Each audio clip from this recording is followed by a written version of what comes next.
apa kabar pemirsa yang ada di rumah? Senang sekali saya Yusuf Mahendra bisa menyapa kembali Anda. Tentunya masih di program Dokterku. Gurita itu istilahnya ya, yang penting kan hangat ya. Jadi tidak perlu sebenarnya. Yang penting dengan pakaian katun. Banyak ibu-ibu yang tidak mengetahui cara merawat tali pusat pada bayi. Sedangkan untuk komposisinya sendiri, di mana bayi mulai dari umur 6 bulan sudah mulai tumbuh gigi geligi. Banyak mitos-mitos yang sering kita temuin ya secara langsung ya dokter. Ternyata itu tidak perlu, bahkan bisa digantikan secara medis yang benar gitu. Ramadan bareng Batik TV.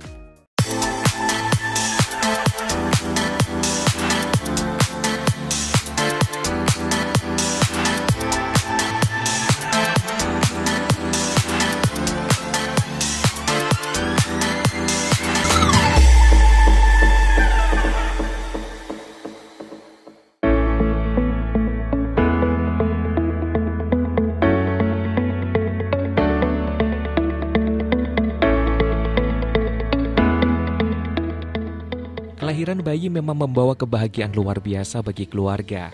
Bersamaan dengan kebahagiaan tersebut, orang tua juga punya tanggung jawab untuk mengurusnya. Bayi baru lahir membutuhkan perawatan ekstra. Terlebih lagi jika anak tersebut adalah anak pertama dalam keluarga. Maka ayah dan ibu harus bekerja sama dalam merawat bayi baru lahir tersebut. Nah, bagaimana sih tips cara merawat bayi baru lahir? Yang pertama, yaitu merawat tali pusar. Tali pusar bayi yang baru lahir tidak dengan mudah terlepas. Umumnya, tali pusar bayi lepas antara 1 hingga 2 minggu setelah kelahiran. Oleh karena itu, orang tua harus tahu cara merawatnya. Pastikan untuk menghindari penggunaan alkohol, karena hal ini dapat membahayakan kesehatan bayi. Anda hanya perlu menggunakan air hangat dan usahakan tali pusar bayi selalu dalam kondisi kering supaya tidak terjadi infeksi. Yang kedua, yaitu menjemur bayi. Cahaya matahari pagi memiliki banyak manfaat untuk bayi baru lahir. Misalnya, untuk mengurangi kadar bilirubin dalam darah bayi. Bilirubin adalah senyawa kekuningan yang terjadi di jalur katabolik alami. Dengan paparan sinar matahari, maka hati bayi dapat memprosesnya dengan lebih mudah. Yang ketiga, memberikan ASI. Memberikan ASI eksklusif adalah kewajiban utama seorang ibu untuk anaknya yang baru lahir. Lama menyusui biasanya dilakukan selama 10 menit saja. Kemudian yang paling penting adalah kenali gejala-gejala gangguan kesehatan. Salah satu cara untuk merawat bayi yang juga tak kalah penting adalah mengenali gejala penyakit yang umum rentan terhadap bayi. Contohnya, seperti diare, ruam pada bokong karena popok, lidah berjamur, atau flu. Jika mengalami kondisi tersebut, biasanya bayi akan rewel. Oleh karena itu, segera mungkin bawa bayi ke rumah sakit untuk mendapatkan penanganan yang tepat. Menjadi ibu baru memang bukanlah persoalan mudah. Mitra sehat harus cerdas dalam memilih informasi yang tepat seputar dunia perawatan bayi. Sebagai orang tua cerdas, sudah sepatutnya Anda lebih waspada terhadap informasi yang didapatkan. Jangan langsung percaya. Telitilah kembali dan jeli lebih dalam soal kebenaran informasi tersebut. Bahkan, jika perlu, jangan percaya sebelum ada statement jelas dari para ahli. Nah, agar para ibu tidak terjebak dengan mitos-mitos yang berkembang luas di masyarakat, kita simak yuk penjelasan dari Dr. Dwi Rianto SPA atau dokter spesialis anak dari RSU Budi Rahayu Kota Pekalongan.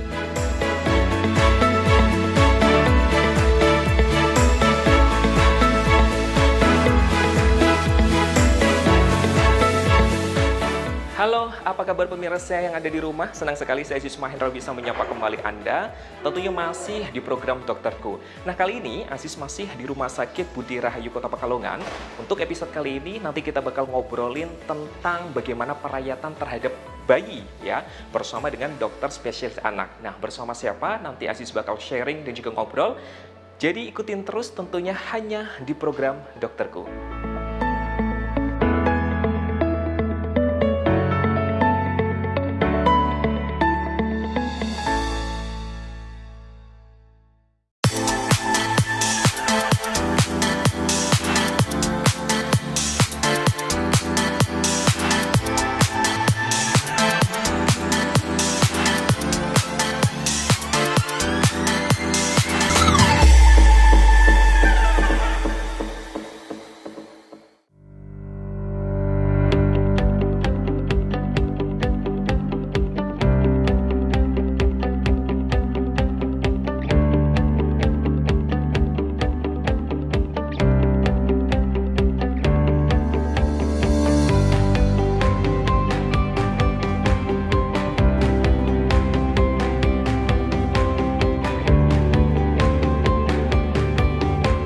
Baik pemirsa yang ada di rumah, sekarang Aziz sudah bersama dengan Dr. Dwi Rianto SPA. Tentunya kita bakal sharing dan juga ngobrol tentang bagaimana perawatan terhadap bayi. Langsung saja kita sapa. Halo dokter, apa kabar hari ini? Baik ya? Halo, baik. Alhamdulillah baik ya dokter. Kalau kita berbicara mengenai perawatan bayi gitu kan, tentunya banyak sekali mitos-mitos yang berterbaran di masyarakat gitu ya. Iya, Contoh, iya. kalau mamanya ada bayi kejang itu Iya. dikasih kopi. Iya. Itu sebenarnya hal-hal seperti itu tuh benar atau seperti apa sih dok? Bisa dijelaskan silakan. Oke, terkadang kita masih percaya ya dengan istilahnya ajaran-ajaran kita dari orang tua, Betul, ya, betul. dari adat-adat ya, Kepercayaan orang-orang dulu Kepercayaan, gitu ya. yang sebenarnya di satu sisi Mhm, membawa kenyamanan secara psikis mhm. yang melakukan, tapi di satu sisi Di malah sisi medisnya mungkin di sisi kurang medisnya tepat ya, gitu ya dokter. tidak tepat ya. Mhm. Oke, sebagai contoh untuk ibu-ibu ya yang punya bayi di rumah itu seringkali suka sampai sekarang ini masih pakai gurita. Gurita itu buat apa dokter? Gurita yang buat Oh iya perut untuk itu. agar perutnya biar nggak bahasa Pekalongan itu nglambreh gitu ya dokter ya. Jadi gurita itu dibilang ada yang supaya udelnya nggak bodong ya, atau supaya anaknya hangat ya. Kalau kita lihat mulai ditinggalkan ya. Jadi pemakaian gurita itu di rumah sakit, terutama rumah sakit yang di kota-kota besar sudah mengikuti yang Anjuran benar dari ya. medis Jadi, gitu yang ya. anjuran dari medis. Jadi gurita itu intinya kan anaknya hangat gitu ya, supaya hangat. Nah, ternyata kita pakein gurita itu malah Kayak membuat engap dari sesak. pernafasan Karena, bayinya gitu iya, ya dokter. bayi itu kan nafasnya masih pakai perut tuh. Kalau kita kasih gurita yang kenceng, nanti malah sesak nafasnya. Sesak nafasnya. Ya, kadang-kadang malah suka bikin muntah. Muntah dari si bayi tersebut ya. Kubok, reflux itu malah nanti kalau reflux bisa bikin anaknya suara nafasnya grok. Oke ya. Jadi kalau mamanya yang benar itu harusnya seperti apa sih dokter? Ya, sebenarnya kalau gurita itu istilahnya ya yang penting kan hangat ya. Jadi tidak perlu sebenarnya. Yang penting dengan pakaian katun yang Oke, bener, pakaian yang mumpuni gitu ya, memang yang memiliki bahan kualitas Ya. tebal yang bagus gitu ya, membuat bayi tersebut nyaman. ya yang Oke. dianjurkan katun ya, Katun. yang hangat Mhm. mudah menyerap keringat ya. Mhm. Nah, kemudian ada lagi tuh mitos-mitos seperti pemakaian bedong. Bedong, betul banget. Bedong bukan gurita ya, bedong. Pakai jarik gitu Nah, ya. jarik dilibet-libetin Iya. ke seluruh badannya si baby gitu Iya. ya atau bayi. Ya, beberapa orang tua bilang bikin kakinya lurus gitu ya, padahal istilahnya malah tidak ada bukti itu. Sampai saat ini itu tidak ada bukti. Bikin kakinya jadi bentuknya bagus, nggak bengkok gitu, nggak ada bukti. Oke. Malah merugikan buat si bayi. Merugikannya apa nih dokter, kalau boleh tahu? Ya, ternyata tidak ada bukti medisnya. Dan yang kedua sama tuh, bayinya jadi sesak kan. Jadi Malah mengganggu Mengganggu. saluran pernafasan dari si bayi tersebut ya dokter. ya, sehingga lebih baik nggak usah pakai, intinya hangat kan tadi, pakai pakaian yang cukup ya, kain katun, pakai topi, Kemudian supaya pakai minyak hangat. telon gitu ya, bisa ya Oh dokter ya? bukan, Oh, pakai bukan ya? ini apa? Sarung Sarung tangan, Oke. sarung kaki itu hangat ya. Nah, ini nih barusan nih, minyak telon. Minyak telon. Minyak telon itu juga sama. Kita dari dulu kalau ada bayi baunya minyak telon gitu ya. Betul. Jadi tenang, ibunya tenang, Heeh. yang rawat juga tenang kan. Ya nyium-nyium juga tenang ya. Nah, Karena bau padahal- sedap minyak telon. padahal nggak boleh tuh. Nggak boleh dokter. Minyak telon itu kan intinya juga sama anget ya, Mm-mm. supaya badannya hangat. Sebenarnya cukup dengan pakaian yang hangat ya. Oke. Gitu. Malah kalau yang nggak cocok malah nanti iritasi. Bisa iritasi dan alergi ya Iya. dokter ya. Waduh, ini memang satu pengetahuan lagi tentunya buat pemirsa yang ada di rumah. Banyak mitos-mitos yang sering kita temuin ya secara Iya. langsung ya dokter. Iya. Ternyata itu tidak perlu, bahkan bisa digantikan secara medis yang benar Iya. gitu. Ini beruntungnya kita bisa sharing dan juga ngobrol langsung bareng dokter spesialis anak yaitu dokter Dwi Rianto ya. Dokter, kalau umpamanya kita pengen nih ibu-ibu yang ada di rumah ya khususnya merawat anak yang simple, yang benar, yang semestinya itu seperti apa sih? Ya, jadi bayi ya, supaya soalnya kan yang agak sensitif. Orang khawatir kan anak Masih- sakit itu kan lebih dikhawatirkan kalau adik bayi ya, Betul. masih ini ya, nggak tahu ya, pengetahuan medisnya mungkin kurang. Selama ini kan taunya anak ya, ini Betul. saya lebih ke bayi karena ya saya rasa penting itu. Ya seperti kayak ini bayi baru lahir lah, tali pusat gitu ya. Tali pusat. Itu kan kadang-kadang dikasih, dulu masih inget tuh kasih alkohol, Kasih alkohol. kasih betadin ya. Sebenarnya Nggak perlu. Oh, nggak perlu ya. Itu juga nggak benar. Istilah bukan nggak benar ya, apa ya, belum terbukti lah. Ya sampai sekarang nggak ada buktinya. Memang harus ditangani secara medis Ya. dokter ya. Jadi tidak dengan menggunakan koin atau Ya. dan yang lain sebagainya. Ya. Ini ternyata banyak hal ya yang harus kita pelajari.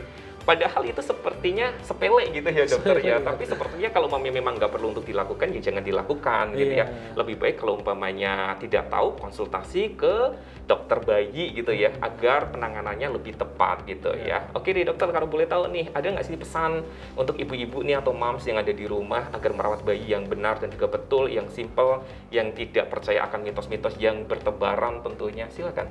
Oke. Jadi sebenarnya gini, kalau kita khawatir bayi kita sakit gitu ya, seorang bayi itu dia akan berkomunikasi ya, dengan cara dia menangis tuh. Dia mau kencing, mau lapar. Nah, ya, lapar gitu dia akan nangis tuh. Ya. Nah, kita ingat itu. Kalau bayi nangis terus, entah itu dia mau BAB, periksa tuh. Pampersnya kencing enggak? Kalau dia kencing, kalau dia berak, bisa tuh bayinya nangis rewel kan diganti. Kalau dia lapar, kita kasih ASI ya. Nah, kalau ternyata masih rewel terus, nah kita waspada ya. Kadang ada tanda sign gitu ya bahwa bayi sakit itu kadang dia rewel dengan nangis terus menerus ya dokter ya. Di sini juga ada mitos tuh. Jadi kalau karena sering di bau tangan gitu, sering dipegang sama ya, terus nangis gitu ya. Jadi kadang-kadang kita mesti berpikir logis ya. Bau tangan, emang tangannya siapa gitu kan? Tangannya mengandung bakteri sampai menyebabkan sakit gitu ya. Jadi kadang ada kondisi tertentu ya yang menyebabkan bayi rewel terus. Seperti mungkin bayi perutnya banyak gasnya, ususnya ya, bayinya kolik, itu kadang-kadang dengan posisi tertentu kita malah memperbaikinya. Jadi nggak apa-apa kita gendong, malah nanti gasnya akan keluar, bayinya ngentut, bayinya bersendawa, nanti malah memperbaiki dari sakitnya itu justru gitu ya dokter ya. Gitu. Oke deh, terima kasih banyak dokter tentunya ya untuk sudah ngasih pesan ataupun saran untuk ibu-ibu tentunya ini yang masih memiliki bayi agar bisa merawat bayinya dengan betul dan benar dan tidak berpegangan sama mitos-mitos yang ada gitu ya. Terima kasih banyak Dokter Dwi, sukses selalu untuk tugas-tugasnya di Budi Rahayu. Dan buat pemirsa yang ada di rumah tentunya jangan kemana-mana karena nanti kita juga bakal ngobrol-ngobrol ya, sharing tentang bagaimana sih sebenarnya praktek-praktek dalam merawat bayi yang betul dan juga yang benar. Dan tentunya tetap hanya di program Dokter Go. Jangan kemana-mana.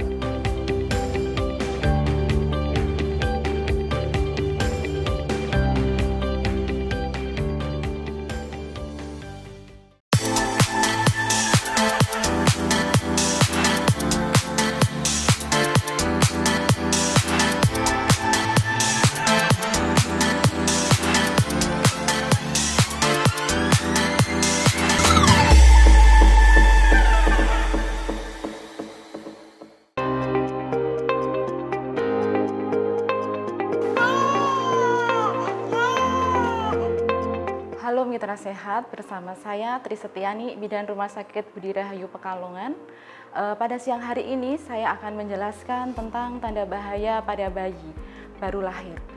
Yang kedua, saya akan menjelaskan tentang cara merawat tali pusat dengan baik dan benar. Jadi yang pertama saya akan mulai menjelaskan terlebih dahulu tentang tanda bahaya pada bayi baru lahir. Yang pertama, yaitu bayi tidak mau menyusu. Kedua, bayi merintih. Yang ketiga, bayi kejang. Yang keempat, bayi demam. Jadi ibu di rumah harus selalu sedia termometer. Jika sewaktu-waktu bayi ibu mengalami demam, jadi segera bisa diperiksa suhu tubuh bayinya. Terus selanjutnya yaitu sesak nafas. Sesak nafas bayi ini bisa dilihat dari dinding dada bayi. Jadi normalnya itu 40 sampai 60 kali per menit. Jadi lebih 60 kali per menit, berarti ibu harus segera memeriksakan bayi ibu ke dokter atau ke rumah sakit terdekat. Selanjutnya yaitu tali pusat bayi berwarna kemerahan dan mata bayi ada nanahnya, itu merupakan tanda bahaya pada bayi, ya, itu merupakan tanda-tanda infeksi. Selanjutnya yaitu kulit bayi berwarna kuning dalam 24 jam pertama atau lebih. Jadi ibu harus cemas dan khawatir. Jadi segera bawa bayi ibu ke dokter atau ke rumah sakit terdekat untuk mendapatkan pertolongan segera. Karena jika salah satu tanda bahaya bayi ini terjadi pada bayi ibu, itu akan mempengaruhi keselamatan jiwa bayi ibu tersebut. Semoga apa yang telah saya jelaskan dapat bermanfaat untuk ibu-ibu semuanya.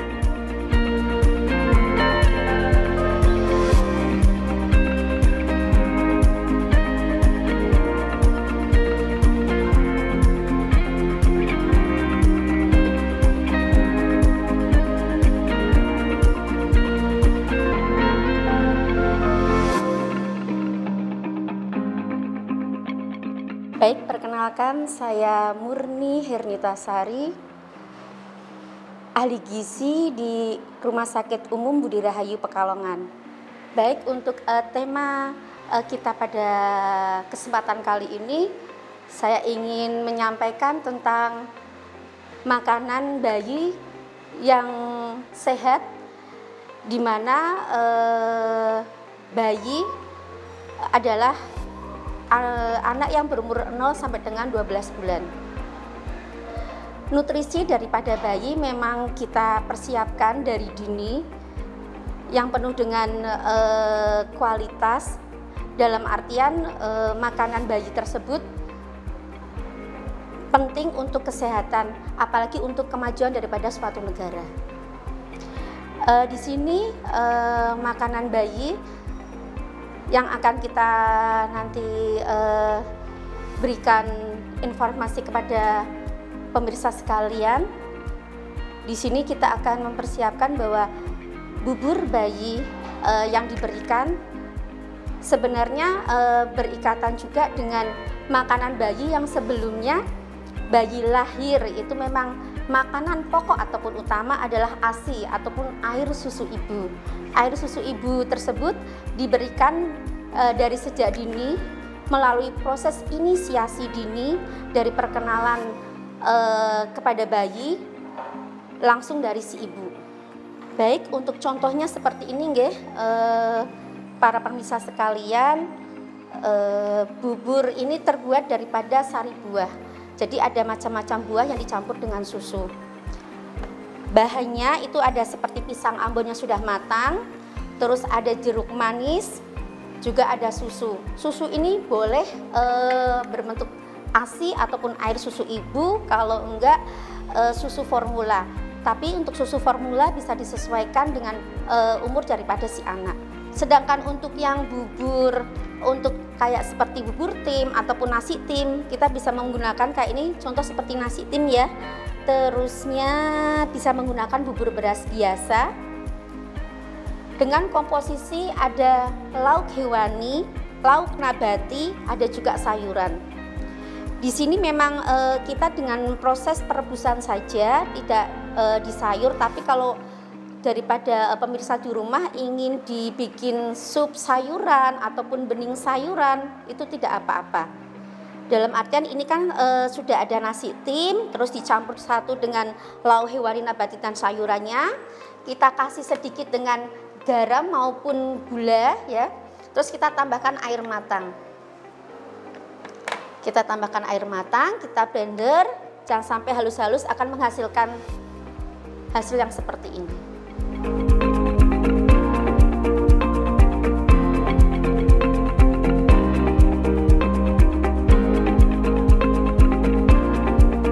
Tidak terasa pemirsa yang ada di rumah, tadi kita sedang ngobrol-ngobrol dan juga bincang-bincang bersama dengan dokter spesialis anak yang ada di Rumah Sakit Budi Rahayu Kota Pekalongan.